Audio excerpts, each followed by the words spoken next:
on Sharon being there during the interrogation because the two of them together would convey a picture of marital fidelity and virtue so that it would paper over the image that the police might have had of him as being a bad person.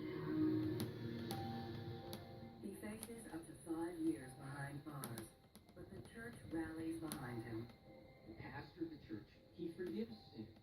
And so he writes a letter to the judge, and the judge then gives Sam a suspended sentence.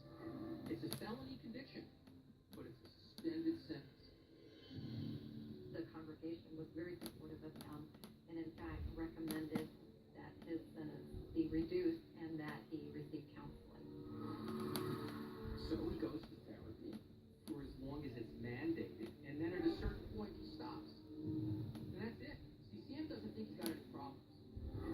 What we're seeing is a sociopathic personality starting to come out. After narrowly skirting prison time, Sam Smithers moves his wife and son from Chattanooga, Tennessee to Plant City, Florida, where he'll be closer to his in-laws. Here, Sam hopes to put his rocky past and his mother behind him. Sam gets a job at the local church, where he's also still a deacon. And he's also doing part-time jobs. Like working for a woman named Marianne Whitehurst. Marianne Whitehurst, she had a place out in the country, and she needed somebody to, be a custodian, just keep up the place. In Plant City, Sam and Sharon begin shaping their new life. So they're not making a lot of money, but whatever was going on, they were able to afford a house.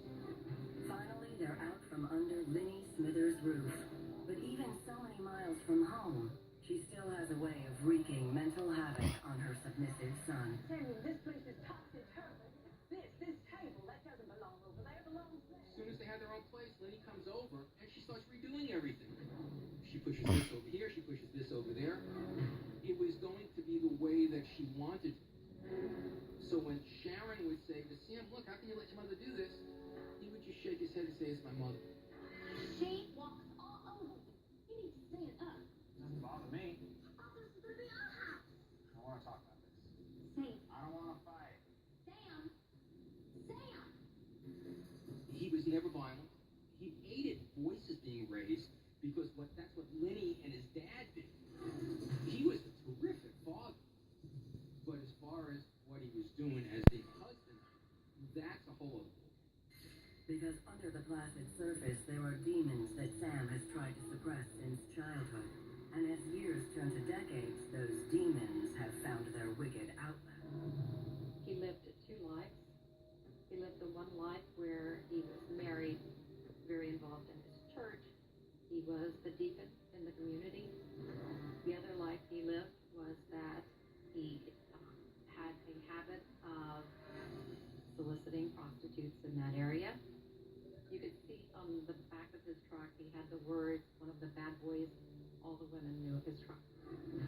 Once a chaste and adoring husband, Sam is now constantly cheating on Sharon, while also striking back at everything his mother has beaten into him. His mother, prudish bigot that she was, drove the point home that prostitutes, they should be someone you avoid. So that message would have almost heightened his desire to say, well, let me see what they're all about. Sam starts telling Sharon that he has to leave, go to work a little early. So instead of him leaving at maybe 7 or 8, he starts to leave at 5. In truth, Sam has been sneaking out of the house to his favorite stomping ground.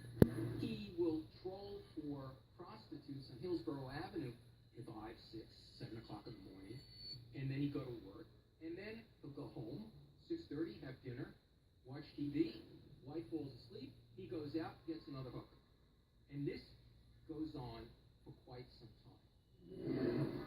After so many years of repressing all sexual thought, what's consuming Sam Smithers now can only be described as malignant lust. And once the poison's out of the bottle, there's no telling how many lives are at stake.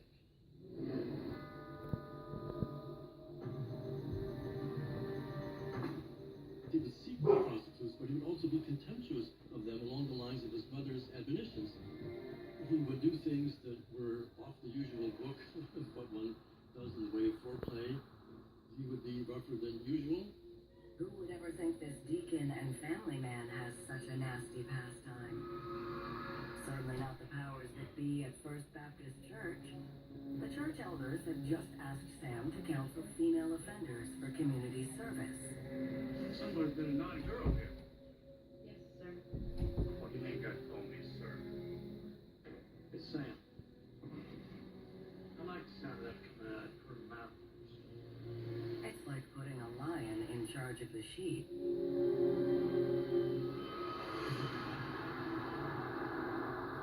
The women, they complain to the youth pastor, who then confronts Sam. This time, Sam is forced to resign from the church and his beloved position as deacon. He and Sharon are devastated. Luckily for him, he maintains his job as caretaker of Marion Whitehurst's property, but that's hardly enough to keep his demons at bay. 43 years of pent-up depravity is about to be unleashed full force.